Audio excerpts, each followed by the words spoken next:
Hello guys, kumusta pong muli sa lahat ng aking mga viewers at sa aking mga followers. Ito naman po muli guys, mag-upload na naman po ako muli ng aking obra. Hyundai po ito guys, wala po siyang color code. Timplahin ko po siya sa quick line paint. Gusto ng may-ari, quick line paint po ang gusto kasi medyo mababa po siya. Ngayon guys, sisimulan ko na po. Ito po yung una kong gamit guys, Special Aluminum 68, Jet Black 17, Reduce Red 51, Arctic White 12, Flap Adjusted 90, Deep Blue 24, Special Large Aluminum 67, Reddish Violet 27. Yan po yung mga toner na ginagamit ko guys. Yan lang po pinaglaro-laro ko guys hanggang nakuha ko po yung kulay. Hindi na po ko dumampot ng iba guys. Yan lang po siya.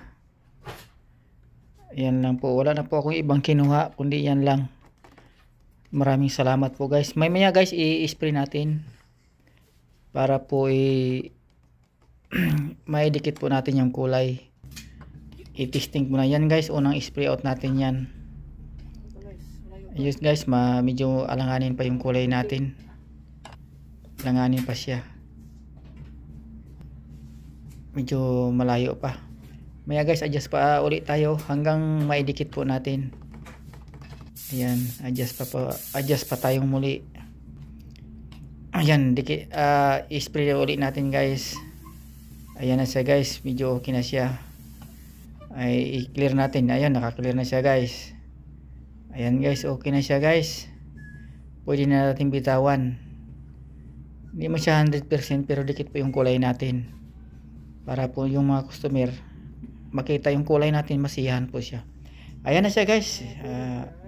Maraming salamat po sa lahat ng aking mga followers at sa aking mga viewers. Maraming salamat po sa walang sawang sumubaybay ng aking mga upload. Ingat po kayo guys, saan panig man po kayo ng mundo.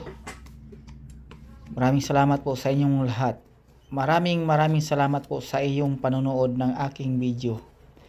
Paki-like na lang po. Salamat.